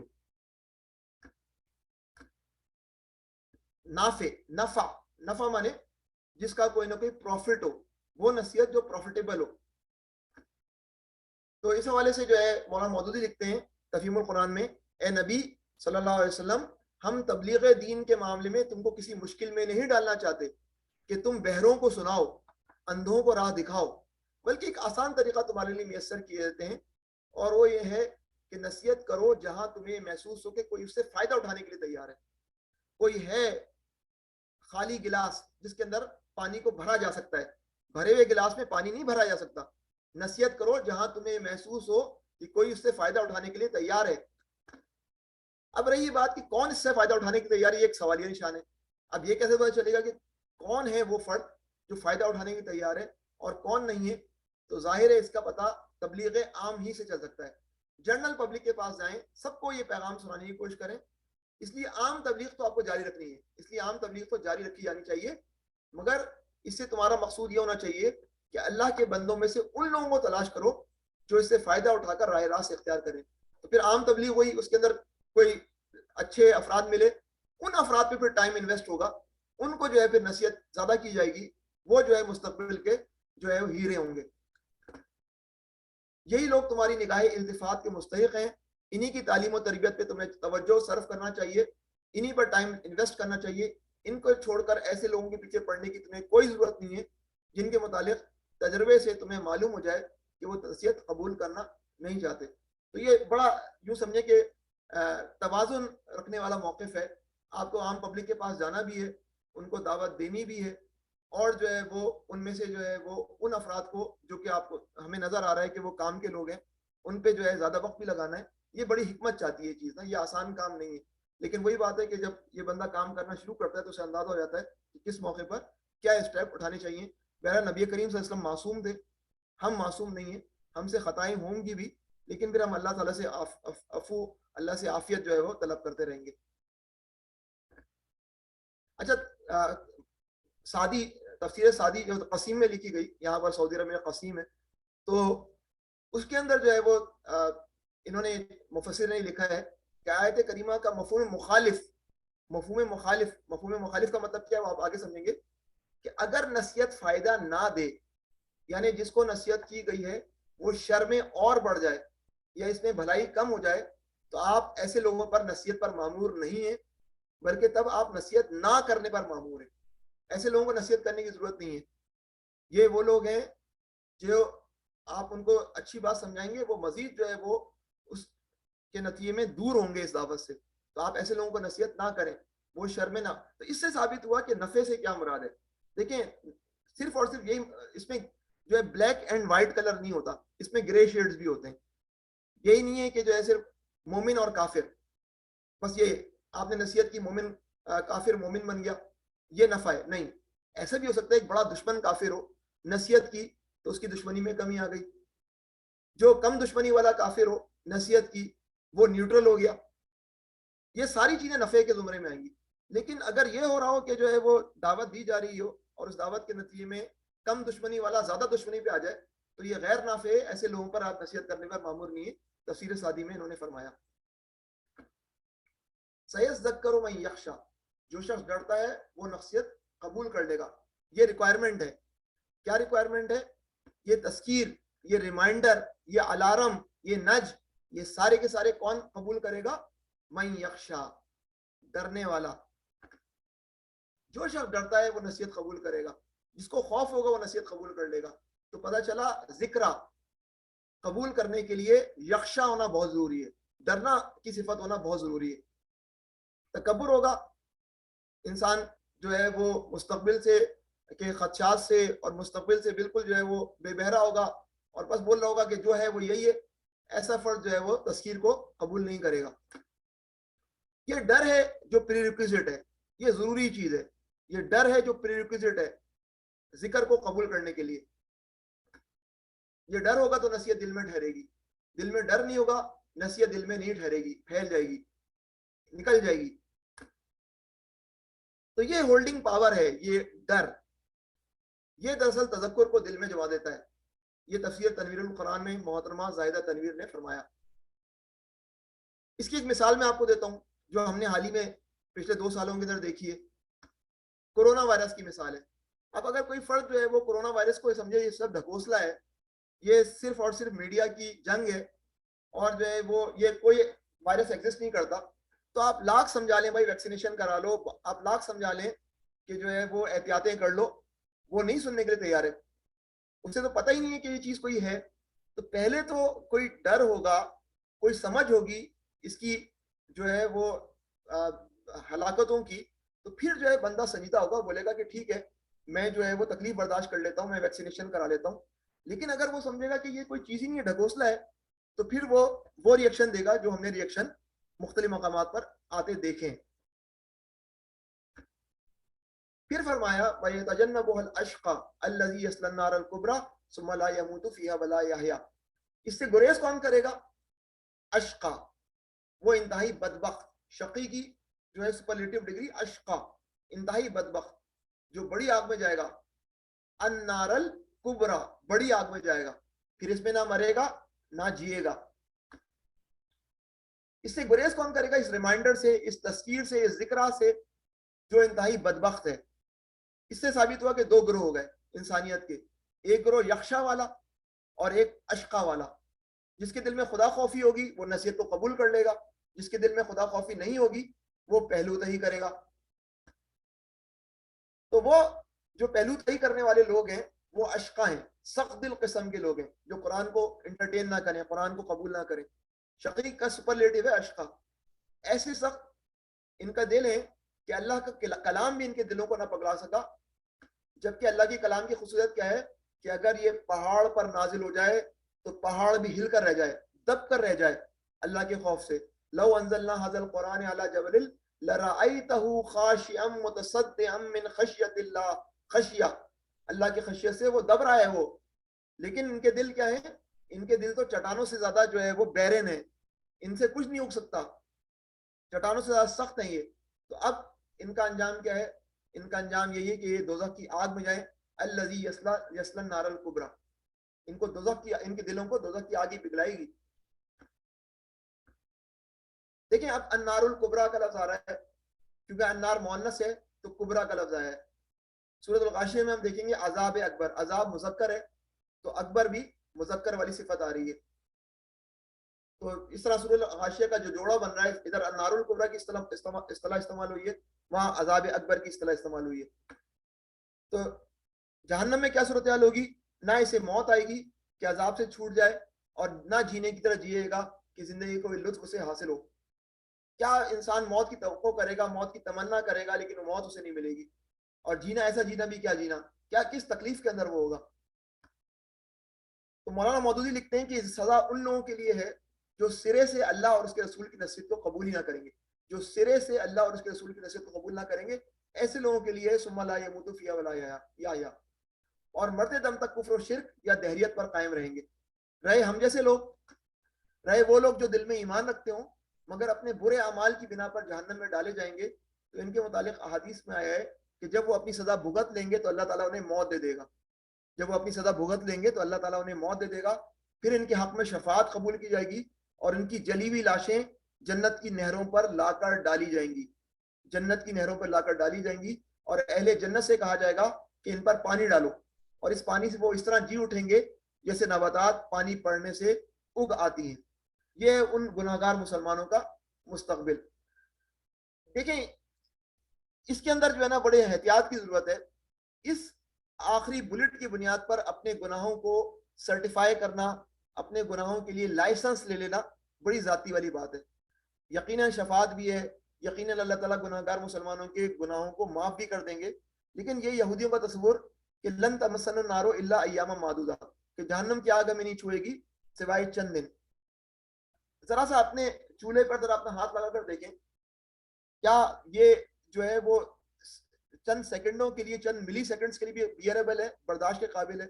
تو ہم یہ کہیں کہ بالآخر تو ہم بخشی جائیں گے، بالآخر تو ہم جنت میں جا ہی جائیں گے، اس وجہ سے اگر ہم آج گناہ کر رہے ہیں تو کوئی کیا مسئلہ ہے؟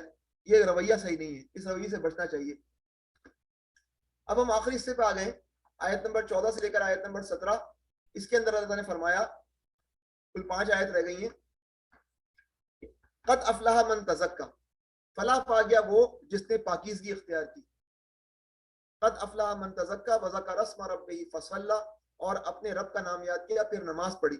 بل تؤثرون الحیات الدنیا، مگر تم لوگ دنیا کی زندگی کو ترجیح دیتے ہو، والآخرۃ خیر و ابقی، حالانکہ آخرت بہتر ہے، باقی رہنے والی ہے اور باقی رہنے والی ہے۔ تو پہلے ہم اس حصے کو دیکھ لیتے ہیں، 2 آیت ہم اکٹھا دیکھتے ہیں۔ فلاح پا گیا وہ جس نے پاکیزگی اختیار کی، تزکیہ کیا اپنا، اور اپنے رب کا نام یاد کیا پھر نماز پڑھی۔ پاکیزگی سے کیا مراد ہے؟ ایک تو جسمانی طہارت تو ہے ہی ہے، مگر روحانی طہارت، کفر و شرک چھوڑ کر ایمان لانا، برے اخلاق چھوڑ کر اچھے اخلاق اختیار کرنا، برے اعمال چھوڑ کر نیک اعمال کرنا، یہی بہترین ہجرت ہے، یہی بہترین ہجرت ہے۔ مہاجر اگر ہے تو یہ مہاجر ہے، برے اخلاق کی دنیا سے نکل کر اچھے اخلاق میں ہجرت کرے، برے اعمال کی دنیا سے نکل کر نیک اعمال کی طرف ہجرت کرے، کفر و شرک کو چھوڑ کر ایمان لائے۔ اور دوسری اصطلاح جو آ رہی ہے وہ فلاح آ رہی ہے۔ افلاح یہ سپرلیٹو ڈگری ہے۔ فلاح سے مراد دنیاوی خوشحالی نہیں ہے، اگرچہ ہم یہ کہتے ہیں کہ ربنا آتنا فی الدنیا حسنۃ وفی الآخرۃ حسنۃ وقنا عذاب النار، فلاح سے مراد دنیاوی خوشحالی نہیں ہے بلکہ حقیقی کامیابی ہے، خواہ وہ دنیاوی خوشحالی کے ساتھ میسر ہو یا نہ ہو۔ بعض لوگ ہوتے ہیں جن کو دنیا کی خوشحالی بھی میسر آتی ہے اور آخرت میں بھی وہ کامیاب ہوں گے، بعض ایسے لوگ ہوتے ہیں جو کہ دنیا میں بیچارے بہت پریشان رہتے ہیں لیکن آخرت میں ان کے لیے جنت بہرحال ان کی منتظر ہے۔ تو فلاح اصل میں اخروی فلاح ہے۔ تو اللہ نے فرمایا وذکر اسم ربی، ابھی سبحہ جو بات جو شروع ہوئی تھی، سبحہ اسم ربک الاعلی، اس میں اسم کی بات آئی تھی، پھر یہاں پر اسم کی بات آ گئی ہے۔ تو یاد سے مراد جو ہے، ذکر سے مراد کیا ہے؟ ذکر، یاد سے مراد دل میں بھی اللہ کو یاد کرنا ہے اور زبان سے بھی اس کا ذکر کرنا ہے۔ دونوں چیزیں ذکر الہی کی تعریف میں آتی ہیں، مگر دل میں اللہ سے کو یاد کرنے کا مطلب یہ ہے کہ جس طرح میں اگر اپنے بیٹے کو یاد کروں گا تو میرے ذہن میں بیٹا ہوگا، یہ نہیں کہ میں جو ہے بس جو ہے وہ دعویٰ کر رہا ہوں کہ میرے دل میں میرا بیٹا ہے لیکن کوئی تڑپ نظر نہیں آ رہی ہے عمل کی دنیا کے اندر۔ تو صرف یاد کر کے رہنا نہیں ہے، ابھی آیت بتا رہی ہے یقیناً جس نے تزکیہ کیا، جس نے ہجرت کی برے اعمال سے اچھے اعمال کی طرف، وہ فلاح پا گیا۔ لیکن اب صفائی کے بعد کرنے کا کام کیا ہے؟ اب اللہ کے نام کا ذکر کرنا ہے، صرف یاد کر کے، اور پھر اللہ کے نام کا ذکر ہی نہیں کرنا بلکہ پھر فصلہ، بلکہ نماز کی پابندی اختیار کر کے اسے ثابت کر دیا کہ جس خدا کو وہ اپنا خدا مان رہا ہے اس کی اطاعت کے لیے وہ عملاً تیار ہے، اس کو ہمیشہ یاد رکھنے کا اہتمام کر رہا ہے۔ اس آیت میں الگ ترتیب 2 باتوں کا ذکر کیا گیا ہے۔ کیا کہا؟ اللہ کا نام کا ذکر اور پھر فصلہ، پہلے اللہ کو یاد کرنا پھر نماز پڑھنا۔ اسی وجہ سے جب ہم نے بات کی تھی نا کہ قرآن سے نماز ماخوذ ہے، نماز کے ایکشن جو ہیں وہ، تو ہم پہلے کیا کرتے ہیں؟ تکبیر تحریمہ بلند کرتے ہیں، اللہ اکبر، یہ اللہ کا ذکر کرتے ہیں ہم، وذکر اسم ربی، پھر ہم نماز کے اندر داخل ہوتے ہیں فصلہ، تو پھر نماز پڑھنا۔ اسی کے مطابق طریقہ مقرر کیا گیا کہ اللہ اکبر کہہ کر نماز کی ابتدا کی جائے۔ اچھا، ایک تفسیر ضیاء القرآن میں جو ہے وہ ایک بڑے بزرگ کا جو ہے وہ قول جو ہے پیر کرم شاہ نے لکھا ہے، وہ میں نے یہاں پر نوٹ کیا ہے کہ اس کی فارسی میں اس کا ترجمہ یہ، اس فقیر کے دل میں یہ بات آتی ہے اور اللہ تعالیٰ بہتر جاننے والا ہے کہ ان 3 آیات کے اندر منازل سلوک کی طرف اشارہ کیا گیا ہے۔ پہلی منزل توبہ اور تزکیہ کی ہے کہ انسان صفات قبیحہ سے توبہ کرے اور اپنے آپ کو پاک کرے اور صفات حمیدہ کو اختیار کرے، اچھی اچھی صفات کو اختیار کرے، خراب صفات سے نجات کرے، ان سے توبہ حاصل کرے. پہلی منزل ہو گئی. دوسری منزل یہ ہوتی ہے کہ زبانی و ذکرہ، قلبی، روحی اور سری ذکر پر مداومت کرے. اس کے بعد اگلا مرحلہ آتا ہے انوار الہی کے مشاہدے کی منزل آتی ہے. قد افلا من تزکا پہلی اور ذکر اسم ربہ سے دوسری منزل حاصل ہوئی. اور فصلہ سے تیسری منزل کا اشارہ ہے، کیونکہ نماز کو مومن کی معراج بیان فرمایا گیا ہے، اور نبی کریم صلی اللہ علیہ وسلم کا ارشاد گرامی ہے کہ میری آنکھوں کی ٹھنڈک نماز میں. یہ یعقوب کرخی کا قول ہے جو تفسیر ضیاء القرآن میں موجود ہے. گویا 3 اسٹیپس ہیں، پہلے اپنے آپ کو پاک کرو، پھر اللہ کا ذکر کرو، اور پھر جو ہے نماز کے لیے کھڑے ہو جاؤ. یہ 3 اسٹیپ ہیں، اور پھر معراج، مومن کی معراج حاصل کر لو. تاہم ہم ایک اور آیت دیکھتے ہیں، اس سے ہمیں کچھ اور چیز کی وضاحت بھی ہوگی، اور وہ یہ ہے، یہ سورہ طٰہٰ ہے. سورہ طٰہٰ کے اندر جو ہے وہ کیا فرمایا گیا؟ واقم الصلاۃ لذکری. حضرت موسیٰ علیہ السلام کو نصیحت کی جا رہی ہے کہ صلاۃ کو قائم کرو لذکری. تو اللہ کا ذکر کر کے اگر بندہ نماز کی دنیا میں جا رہا ہے تو اصل میں ذکر کی دنیا میں جا رہا ہے. بالکل یہ بات ہے. صلاۃ جو ہے بنیادی طور پہ سب سے بڑا ذکر ہے، اللہ کا ذکر ہے. اگر کوئی سمجھتا ہے کہ صلاۃ الگ چیز ہے اور ذکر الگ چیز ہے، تو یہ آیت اس بات کی وضاحت کر رہی ہے کہ جو ہے وہ نماز کو قائم کرو میرے ذکر کے لیے، میری یاد کے لیے. سب سے بڑا انسٹیٹیوشن ہے اللہ کو یاد کرنے کا نماز. اب افسوس اس بات کا ہے کہ ہماری نمازیں جو ہیں وہ اللہ کی یاد سے غافل ہیں، ہماری نمازیں اللہ کی یاد سے خالی ہیں. پھر فرمایا اللہ تعالیٰ نے بل تؤثرون الحیات الدنیا والآخرۃ خیر وابقیٰ. مگر تم لوگ کیا کرتے ہو، تمہارا مسئلہ کیا ہے؟ فلاح جو ہے وہ اصل کیا ہے؟ اخروی ہے. مگر تم لوگ دنیا کی زندگی کو ترجیح دیتے ہو، حالانکہ آخرت بہتر ہے اور باقی رہنے والی ہے. تم لوگوں کی ساری فکر بس دنیا دنیا دنیا، بس دنیا اور اس کی راحت و آسائش اور اس کے فائدوں اور لذتوں کے لیے. یہاں جو کچھ حاصل ہو جائے تم سمجھتے ہو بس اصل وہی فائدہ ہے جو تمہیں حاصل ہو گیا، اور یہاں جس چیز سے تم محروم رہے تمہارا خیال ہے کہ بس وہی اصل نقصان ہے جو تمہیں پہنچ گیا. یہ تمہاری جو ایکویشن بالکل غلط ہے. آخرت دو حیثیتوں سے دنیا کے مقابلے میں قابل ترجیح ہے. کیا کیا حیثیتیں ہیں جن کی بنیاد پر آخرت کو ترجیح دی جائے؟ ایک یہ کہ اس کی راحتیں اور لذتیں دنیا کی تمام نعمتوں سے بڑھ کر ہیں. خیر، آخرت بہتر ہے. آخرت کی راحتیں، آخرت کی لذتیں دنیا کی تمام نعمتوں سے بڑھ کر ہیں. اور دوسری بات یہ ہے وَأَبْقَىٰ، دوسرا یہ کہ دنیا فانی ہے اور آخرت لا فانی، آخرت باقی رہنے والی ہے. ابقا، پھر یہ جو ہے وہ سپرلیٹو ڈگری ہے. یہ وہ الفاظ ہیں جو کہ جو ہے انسان کو اس بات کو متوجہ کرتے ہیں کہ اس فانی زندگی پر اس لافانی زندگی کو ترجیح دی جائے، اس کم درجے کی زندگی پر اس زیادہ درجے کی زندگی کو ترجیح دی جائے. اور اس موقع پر جو ہے وہ اصل میں اگر آپ دیکھیں گے نا سورۃ الاعلیٰ کی اگر آپ کو تشریح قرآن سے ڈھونڈنی ہے تو سورہ طٰہٰ میں آپ کو ملے گی. سورہ طٰہٰ کا ایک مقام ہے جس میں آپ کو یہ اصطلاحات بہترین انداز میں استعمال ہوتی محسوس ہوں گی. یہ سورہ طٰہٰ ہے اور اس کے اندر دیکھیں آپ کس طرح جو ہے وہ آگے بات بڑھ رہی ہے. حضرت موسیٰ علیہ السلام کے مقابلے میں جو ہے وہ جادوگر آئے ہوئے ہیں اور بات ہو رہی ہے فَأَجْمِعُوا كَيْدَكُمْ. تو پھر اس کے بعد فرمایا وَقَدْ أَفْلَحَ الْيَوْمَ مَنِ اسْتَعْلَىٰ. فلاح کس نے حاصل کی اس دن؟ جو کامیاب ہو گیا. جادوگروں کی بات ہو رہی ہے. پھر قالوا یا موسیٰ، پھر انہوں نے کہا ہم پھینکیں، آپ پہلے پھینکیں، اور پھر انہوں نے پہلے پھینکا. اور اس کے بعد جو ہے وہ اللہ تعالیٰ نے حضرت موسیٰ علیہ السلام کو کہا قُلْنَا لَا تَخَفْ إِنَّكَ أَنْتَ الْأَعْلَىٰ سَبِّحِ اسْمَ رَبِّكَ الْأَعْلَىٰ. اب اللہ تعالیٰ کہہ رہے ہیں کہ تم جو ہے وہ موسیٰ علیہ السلام الْأَعْلَىٰ ہوگے، ڈرنے کی ضرورت نہیں ہے. ان کے جو ہے رسیاں جو اب سانپ بن کر نظر آ رہی ہیں کوئی مسئلہ نہیں ہے. إِنَّكَ أَنْتَ الْأَعْلَىٰ. اور پھر فرمایا کہ تم بھیگو اپنا. پھر دیکھو کیا ہوتا ہے وَلَا يُفْلِحُ السَّاحِرُ. یہ جو جادوگر ہیں ان کو فلاح نہیں ملے گی اس کیفیت کے اندر. لیکن جو ہے وہ جب یہ کام ہوا کہ حضرت موسیٰ علیہ السلام نے اپنی عصا پھینکی، وہ اژدہا نے نگلا، تو پھر یہ ساحر جو ہے وہ کیا ہو گئے؟ سجدے میں چلے گئے اور حضرت موسیٰ علیہ السلام اور ہارون علیہ السلام کے رب پر ایمان لے آئے. تو پھر جو ہے وہ فرعون نے سزا دینے کی بات کی. تو پھر جو ہے وہ فرعون نے جو الفاظ استعمال کیے وہ دیکھیں کیا ہے وَلَا تَعْلَمُنَّ أَيُّنَا أَشَدُّ عَذَابًا وَأَبْقَىٰ. تمہیں ابھی پتہ چلتا ہے تم نے میرے خلاف سازش کی. تم اصل میں موسیٰ علیہ السلام کے گروہ کے بندے تھے. تمہیں اب پتہ چلے گا کہ کس کا عذاب اشد ہے, کس کا عذاب شدید ہے, وہ ابقا, اور کس کا عذاب باقی رہنے والا ہے. وہی وکیبلری ہے, اسٹائل مختلف ہے. اشد و عذاب آ گیا, لیکن ابقا کا لفظ جو ہے وہ یہاں پر محل نظر ہے. اب بل تؤثرون الحیات الدنیا کا لفظ ہے, یہاں پر کیا آ رہا ہے, قالوا لن نؤثرک علی ما جاءنا من البینات, ہم ترجیح نہیں دیں گے جو ہے وہ تمہاری ان چیزوں پر, وہ جو ہمارے پاس بینات آ گئی ہیں. فقد ما انت قاد, کر گزرو جو تمہیں کرنا ہے. انما تقضی هذه الحیات الدنیا, تم ہمارے متعلق جو فیصلہ کر سکتے ہو ہماری حیات دنیا کے متعلق بھی کر سکتے ہو. انا آمنا بربنا لیغفر لنا خطایانا, ہم اپنے رب پر ایمان لاتے ہیں تاکہ ہمیں ہماری خطایات کو جو ہے وہ ہمیں معاف کر دے. پھر آگے فرمایا واللہ خیر و ابقا, خیر و ابقا, والآخرۃ بجائے کیا لفظ آ گیا, واللہ خیر و ابقا. اتنی پیارے انداز میں جو ہے وہ ساری باتیں ہو رہی ہیں, وہی باتیں جو کہ سورۃ الاعلیٰ کے اندر ہے, سورۃ طٰہٰ میں کتنے اسٹائلش انداز میں ایک واقعے سے ریلیٹ کر کے آ رہی ہے کہ کس نے جو ہے وہ دنیاوی زندگی کو ترجیح نہیں دی.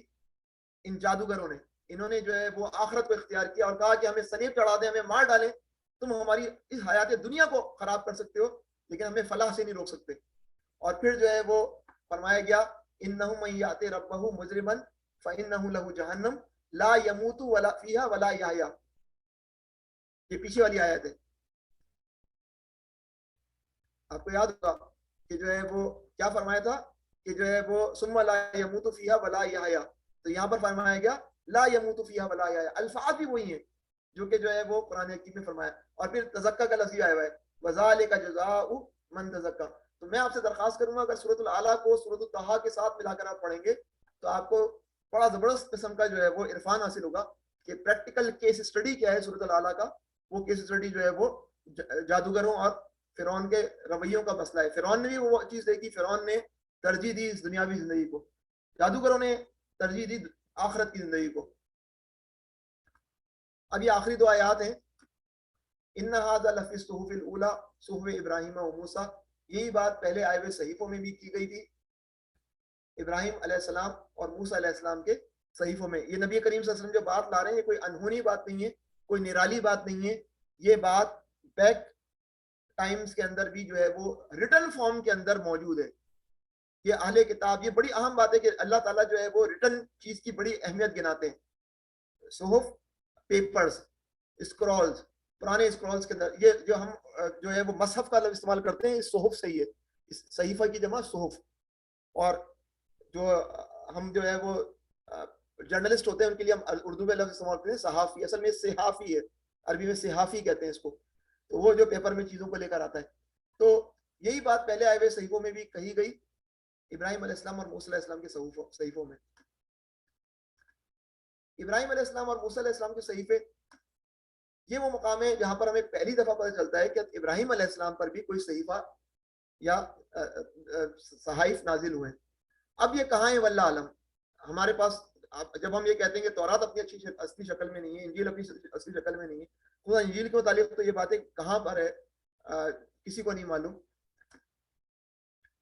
حضرت ابو ذر غفاری سے روایت ہے کہ انہوں نے دریافت کیا کہ ابراہیم کے صحیفے کیسے تھے, تو آپ صلی اللہ علیہ وسلم نے کچھ باتیں بتائیں. ان میں سے ایک یہ ہے کہ صحیفہ ابراہیم میں لکھا تھا کہ عقل مند آدمی کا کام یہ ہے کہ اپنے اوقات کے 3 حصے کرے, اپنے ٹائمز کو ڈیوائڈ کرے 3 حصوں میں. ایک حصہ وہ اپنے رب کی عبادت اور اس سے مناجات میں لگائے, دعاؤں میں لگائے.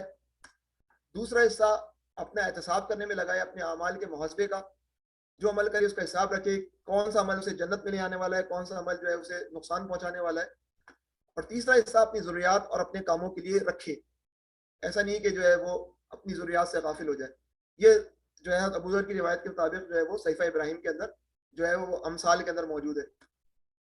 تو قد افلاح من تزکیٰ میں جو بات تھی کہ تزکیہ کرنا, تو یہ گویا کہ یہ بات بتا رہی ہے کہ اوقات کا تزکیہ, ہمارے اوقات کس طرح اسپینڈ ہو, یہ اوقات کی صفائی ہے. وقت کا ضیاع نہیں ہوا. تو اگر ایسے لوگوں نے وقت کا ضیاع نہیں کیا تو یقیناً ایسے لوگ جو ہے وہ جنہوں نے اپنے ٹائم کو اس طرح استعمال کیا, یوٹیلائز کیا, تو یہ کبھی ناکام نہیں ہوں گے, نامراد نہیں ہوں گے, بلکہ فلاح پائیں گے. یہاں پر آ کر میں اپنی بات کو ختم کرتا ہوں. اللہ تعالیٰ جو ہے وہ ہمیں قرآن حکیم سے حقیقی شغف عنایت فرمائے, اس کے انوار کو ہمارے سینوں کے لیے کھول دے. وآخر دعوانا الحمدللہ رب العالمین.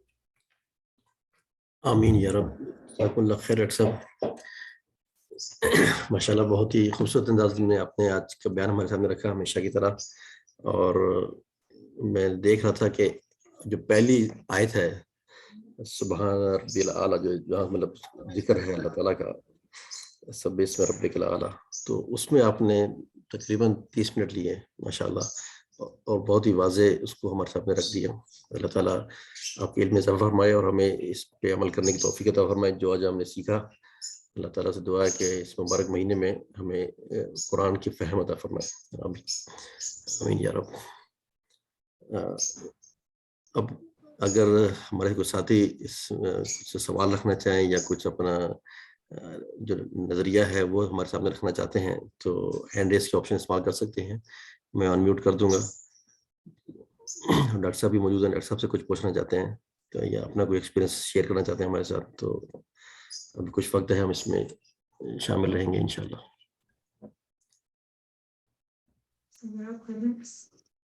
جی السلام علیکم ڈاکٹر صاحب.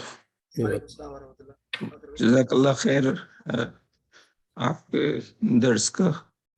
میں جو آپ نے جہرہ کی جو تشریح کی ہے تو میں اس میں یہ اصل میں جاننا چاہ رہا ہوں کہ جہرہ کی تشریح میں جو ہے بیسیکلی سمجھنا جو ہے وہ اس کو شامل کیا جا سکتا ہے کہ نہیں، کیونکہ بہت ساری چیزیں ہیں جو کہ ہمیں ظاہر ہوتی ہیں لیکن ہم اس کو سمجھ نہیں سکتے. مثال لیکن اللہ جانتا ہے، مثال کے طور پہ جانوروں کی بولی ہے، جانور باتیں کر رہے ہیں، ہمارے اوپر ظاہر ہیں وہ چیزیں لیکن ہم اس کو سمجھ نہیں سکتے جو ہے. تو کیا اس تشریح کے اندر مطلب یہ چیزیں جو ہیں یہ شامل کی جا سکتی ہیں؟ ہمیں علم نہیں ہے اس کا، ظاہر ہے ہمارے اوپر، لیکن اللہ تعالیٰ جو ہے علم رکھتا ہے. یہ اچھے پہلو کی طرف آپ نے اشارہ کیا ہے. اصل میں نے جتنی تفاسیر کا مطالعہ کیا ہے اس کے اندر مجھے نہیں ملی، تو اس وجہ سے میں نے اس بات کو رکھا نہیں ہے، لیکن اللہ بہتر جانتا ہے کہ ہو سکتا ہے اس کے معنی یہ بھی ہوں. کیونکہ قرآن نے اگر خود آپ کی نظر مطلب میں یہ ہمیں بتا دیا کہ اللہ تعالیٰ جس کو علم یہ دینا چاہے، مطلب یہ حضرت سلیمان علیہ السلام کو یہ علم دیا، وہ جانوروں کی بولی سمجھتے تھے، ان سے باتیں کرتے تھے ان کو. تو یہ بہرحال یہ بات طے شدہ ہے کہ جانوروں کی بولی ہے، وہ بات کرتے ہیں، وہ انسان اس کو نہیں سمجھ سکتا. اللہ تعالیٰ نے اس کو وہ نہیں دیا، علم نہیں دیا. انسان پہ وہ چیز ظاہر ہے لیکن وہ اس کو سمجھنے سے قاصر ہے. صحیح، علمنا منطق الطیر تھا نا، وہ ایسے ہی کچھ جی الفاظ ہیں قرآن میں، تو وہ بھی جی علم ہے باقاعدہ نا، بالکل. پرندوں کی طرح. ٹھیک ہے، یہ بھی ممکن ہے، لیکن سیف سائڈ یہی ہے کہ یہ اس کے اسکوپ میں تو ہے، لیکن کیونکہ مفسرین نے بیان نہیں کیا تو اس وجہ سے آپ نے اچھا آئیڈیا دیا ہے. اس کو میں دیکھ لوں گا اگر کسی مفسر نے اس پہلو پہ بھی بات کی ہو. جزاک اللہ خیر. جی اصغر بھائی ہمارے ساتھ ہیں. جی اصغر بھائی میں نے انمیوٹ کیا آپ کو. جی السلام علیکم ڈاکٹر صاحب. وعلیکم السلام ورحمۃ اللہ. اچھا، اس میں جو ابراہیم علیہ السلام کا جو مصحف ہے، اس میں ڈاکٹر اسحاق صاحب کو سنے تو وہ کہتے ہیں کہ کچھ لوگ آ کے ہندوستان میں آباد ہوئے، جیسے برہمن ہے، ان کی جو کتابیں ہیں وہ لگتا ہے کہ وہ ان کا خیال ہے کہ وہ لگتا ہے کہ ان کی جو مصحف ہے ان کی میں سے بگڑی ہوئی کوئی شے ہے. تو آپ کے علم میں ہے کوئی ایسا جہاں پر کہ پڑھا ہو؟ اصل میں یہ شمس نوید عثمانی صاحب نے بھی اگر اب بھی نہ جاگے میں اس طرح کی باتیں لکھی ہیں، کیونکہ جو رام اور سیتا کی کہانی ہے، آپ کو پتا ہوگا کہ وہاں کا بنیادی لیجنڈ رام اور سیتا ہے. تو اس کے متعلق جو رائے ہے وہ یہ کہ رام اصل میں ابراہیم علیہ السلام ہے، ابراہم، اور سیتا اصل میں سارا ہیں.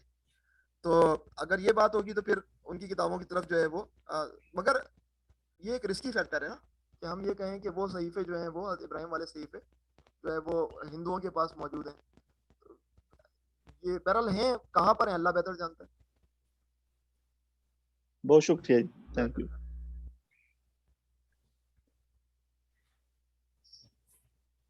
جی ڈاکٹر صاحب میرا خیال ہے اور مزید کوئی سوال نہیں ہے تو ہم اختتام کرتے ہیں اپنے پروگرام کا. تو میں آپ سے ہی دعا کے لیے کہوں گا کہ دعا کے ساتھ پروگرام کو اختتام کریں. اچھا، کل جو ہے وہ پھر بچوں کا پھر پروگرام ہے اسکول کا. میں یاد دہانی کرا دیتا ہوں کہ اگر آپ کے بچے ہوں یا آپ شرکت کرنا چاہیں، کل 2 بجے ہے، آن لائن ہی ہے، اسی پاس کوڈ اور اسی کے ساتھ بچوں کے لیے کوالٹی ان ہولی قرآن، معیار قرآن حکیم میں نا. تو ہم سافٹ اسکل پہ بات کر رہے ہیں. پہلے ہم نے لیڈرشپ پہ بات کی تھی، پھر ہم نے ٹیم ورک پہ بات کی تھی، اب ہم ٹیم ورک کے معیار اور جو پوری ٹیم بن رہی ہے اس کے معیار پہ بات کریں گے. تو اگر آپ شریک کروانا چاہیں کسی کو تو شریک کروائیں. اسی جی طرح میں آج رات بھی ایک قرات کا کمپٹیشن ہو رہا ہے, پتہ نہیں آپ کے بچوں نے اس پہ رجسٹریشن کرائی کہ نہیں کرائی ہے, تو اس کو بھی اگر آپ کو اطلاعات ملی ہیں تو اس کے اندر جو ہے وہ اس وقت اگر رجسٹریشن ہو رہی ہے تو کوشش کر لیں, دعا کر لیتے ہیں. جی میں نے شیئر کیا تھا یہ کمپٹیشن والا بھی, اور انشاءاللہ کل کا پروگرام بھی میں ابھی شیئر کر دوں گا فورم پہ. ٹھیک, جزاک اللہ خیر. اللهم صل على محمد وعلى ال محمد كما صليت على ابراهيم وعلى ال ابراهيم انك حميد مجيد. اللهم بارك على محمد وعلى ال محمد كما باركت على ابراهيم وعلى ال ابراهيم انك حميد مجيد. یا رب العالمین, یا رب العالمین, یہ آخری 10 دن رہ گئے, ان 10 دنوں کو بہترین انداز میں گزارنے کی توفیق عطا فرما. یا اللہ ہمیں بہترین ہمارے اعمال کا بہترین اجر ہمیں نصیب فرما. جو کوتاہی ہوئی ہیں یا رب العالمین ان سب کو معاف فرما. یا اللہ یہاں ہمارے بیٹھنے کو قبول فرما. یا رب العالمین ہماری اس تفہیم کو یا رب العالمین ہمیں اس قابل بنا کے لوگوں تک پہنچا سکیں, لوگوں کے دلوں کو اس دعوت کے لیے پھیر دے. یا اللہ لوگوں کے دل اس دعوت کے لیے پھیر دے. کہ اللہ اسلام کو غلبہ نصیب فرما اور اس کے لیے ہمیں استعمال فرما.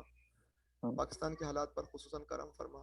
ہم سب کو اتحاد اور اتفاق نصیب فرما. اتحاد اور اتفاق کے ساتھ تیرے آگے جھکنے کی توفیق عطا فرما. اللہم صلی علی محمد وعلی آل محمد کما صلیت علی ابراہیم وعلی آل ابراہیم انک حمید مجید. اللہم بارک علی محمد وعلی آل محمد کما بارکت علی ابراہیم وعلی آل ابراہیم انک حمید مجید. سبحان ربک رب العزت عما یصفون وسلام علی المرسلین والحمد للہ رب العالمین. آمین یا رب. آمین. بہت شکریہ, جزاکم اللہ خیر. السلام علیکم ورحمۃ اللہ وبرکاتہ.